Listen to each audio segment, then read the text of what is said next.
Ce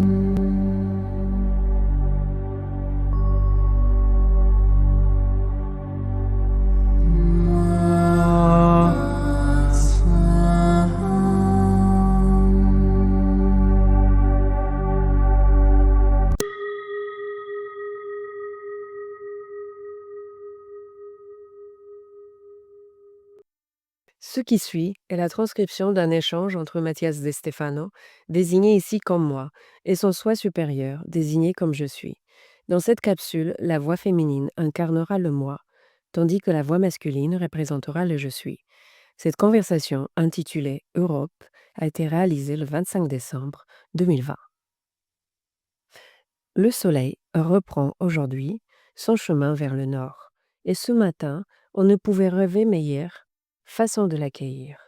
18 marcheurs se sont joints à notre rencontre à la pyramide, un pour chaque pétale de la fleur de vie, 12 représentant les nœuds de la Terre, 2 chargés des pôles nord et sud, 4 représentant les piliers des éléments, la terre, le feu, l'air et l'eau, et moi, le numéro 19, le centre de la sphère, reliant le réseau de tous ces points et de tous ces cœurs. Notre tâche aujourd'hui était de célébrer la Renaissance, mais pas n'importe laquelle, comme chaque année, mais une Renaissance spéciale, la première Renaissance de cette nouvelle ère de 200 ans d'air.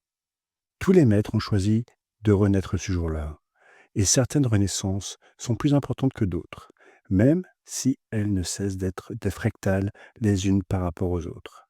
Le 25 décembre, le monde chrétien célèbre la naissance de Jésus-Christ, mais la raison pour laquelle il le fait ce jour-là est très différente.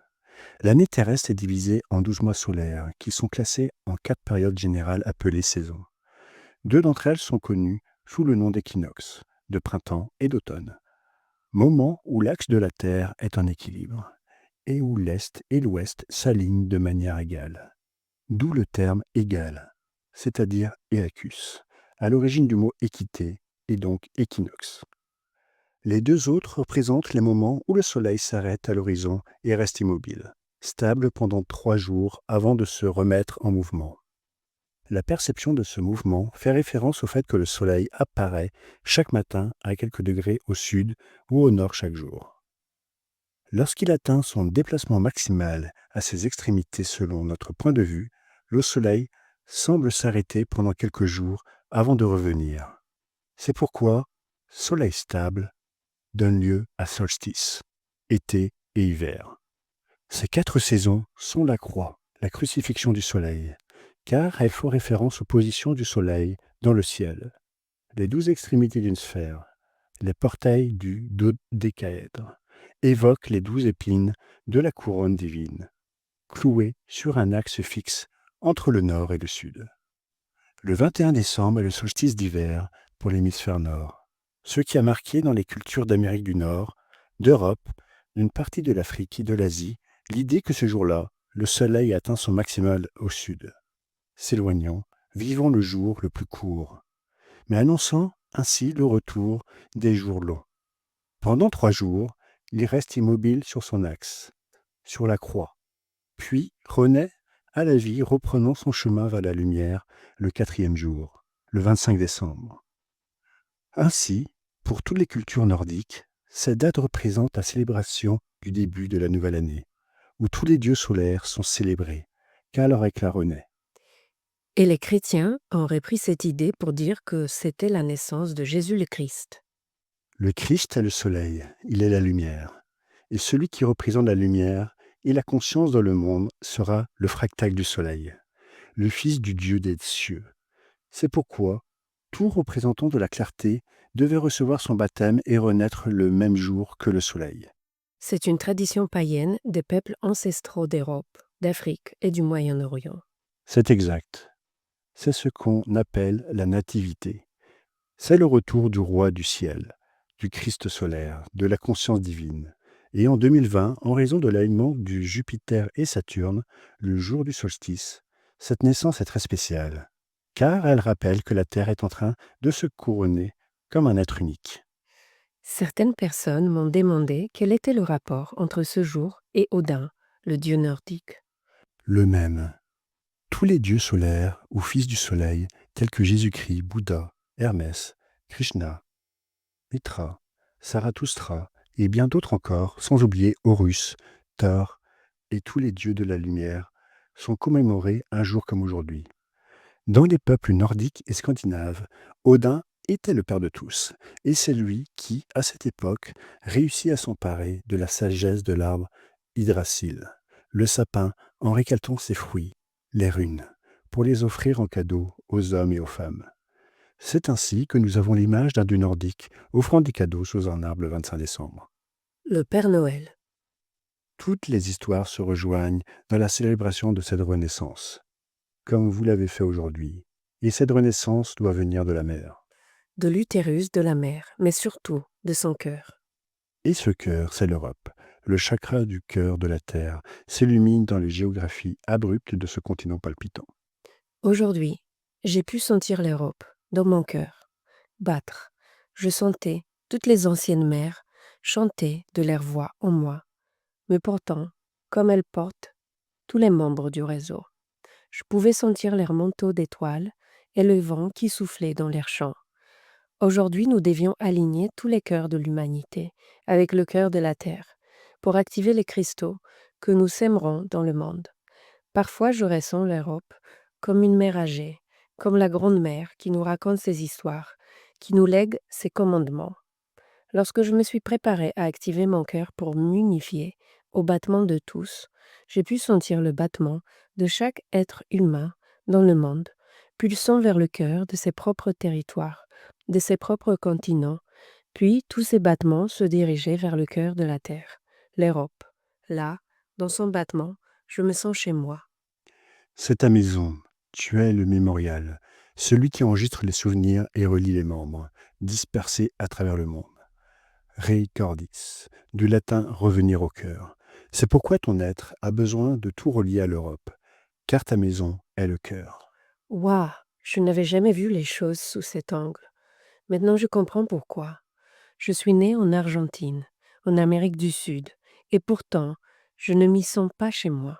Je ne ressens que ma raison d'être, ma mission dans la vie. En revanche, lorsque je mets les pieds en Europe, je me sens chez moi, dans mon foyer. J'ai souvent pensé que j'étais presque un déserteur, tournant le dos à ma terre. Mais en réalité, ta terre est la terre, et ton foyer et ta véritable raison d'être sont de retourner au cœur. Tu ressens l'appel inévitable du cœur du monde. Pourquoi l'Europe est-elle le cœur? C'est un petit continent entre la gorge de l'Amérique du Nord et le plexus de l'Asie, connecté au pouls de la sexualité et à l'amour pour la création de l'Afrique. C'est un continent qui a influencé chaque peuple qui l'a touché. Les Atlantes ont réussi à s'étendre dans le monde après avoir touché l'Europe. Les Indo-Européens, les Phéniciens, les Grecs, les Égyptiens, les Juifs, les Romains, les Vikings, les Saxons, les Gaulois, les Ibères, tous se sont étendus dans le monde, forgeant les bases de la culture mondiale qui les unit tous aujourd'hui. Au-delà des richesses culturelles des autres continents, la force et la puissance de l'Europe catapultent les cultures aux quatre coins de la Terre. Le christianisme n'aurait jamais été une religion mondiale s'il n'avait pas touché Rome. L'islam a atteint son apogée et son plus grand progrès social lorsqu'il a touché toute la péninsule ibérique et les îles méditerranéennes. La Chine s'est développée grâce à la route de la soie avec l'Europe. Les peuples du Moyen-Orient et d'Égypte ont connu un renouveau grâce aux politiques sociales et économiques de la Grèce et de Rome. Le colonialisme a répandu le sang de l'Europe sur tous les continents, aux quatre coins du monde. Les richesses se sont répandues depuis l'Europe et se sont contractées vers l'Europe, comme un battement de cœur. Les langues, les arts, les sciences, les progrès technologiques, les révolutions, la Renaissance, l'architecture, les philosophies, les religions, tout cela a été propulsé avec force depuis l'Europe vers le monde. Je sais que pour beaucoup, ce mouvement a été douloureux, car il s'est accompagné d'impérialisme, de domination, de contrôle, d'asservissement, et beaucoup en veulent à l'Europe pour cette histoire.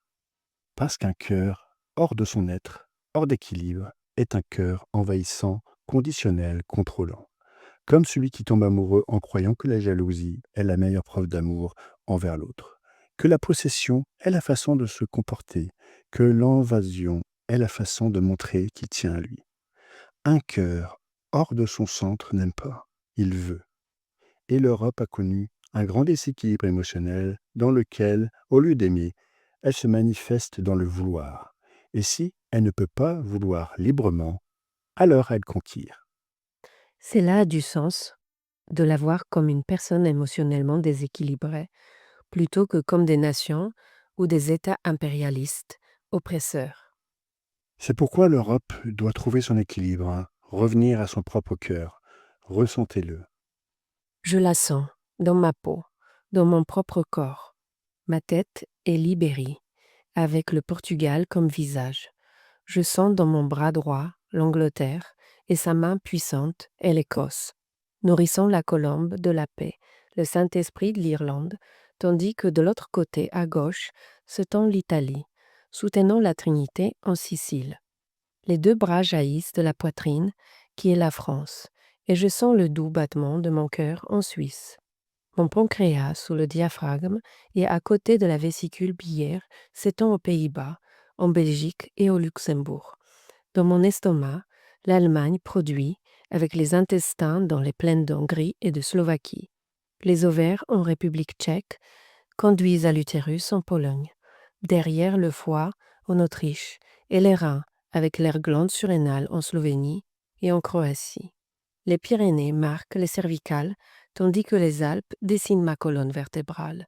Les Carpates et les Dinarides dessinent les jambes, qui se terminent par les pieds en Grèce et en Crimée. Au nord, un enfant né, au Danemark, menacé par le dragon de Scandinavie. L'illumination de la Kundalini planétaire déploie ses ailes en Russie occidentale, jusqu'aux montagnes de l'Oural, et tout son corps bat en moi. Sa force est le cœur de la mer, sa couronne du Sacré-Cœur s'élève en Islande. L'Europe nous rappelle que le monde doit rester dans une union, l'unité du cœur. Mais cela dépendra de son équilibre et de son amour pour qu'elle devienne un empire oppresseur conditionnel ou une liberté fluide inconditionnelle. Et pour faire battre l'Europe, il faut que les humains trouvent ce battement. Au-delà des pays, ressentez les territoires, leurs montagnes, leurs rivières, leurs plaines, leurs mers, leurs îles. Dans leur beauté réside la magie des fées, des magiciens, des sorcières et des druides. C'est là que se trouve la magie du cœur, cachée entre les États, entre les révolutions, derrière les guerres mondiales, les économies, les frontières. Observez l'Europe derrière l'Europe, et vous verrez le cœur de la mer. Unissez les cœurs de chaque être, humain, au battement de ce continent, et vous sentirez le battement du monde. Il suffit de se souvenir des archives de cette terre pour sentir le cœur et faire en sorte que le vouloir devienne aimé. Je suis le battement du monde. Je suis l'Europe, et c'est là que se trouve le foyer de mon cœur, là que je trouverai l'amour, et que mon cœur trouvera son axe. Je suis amour.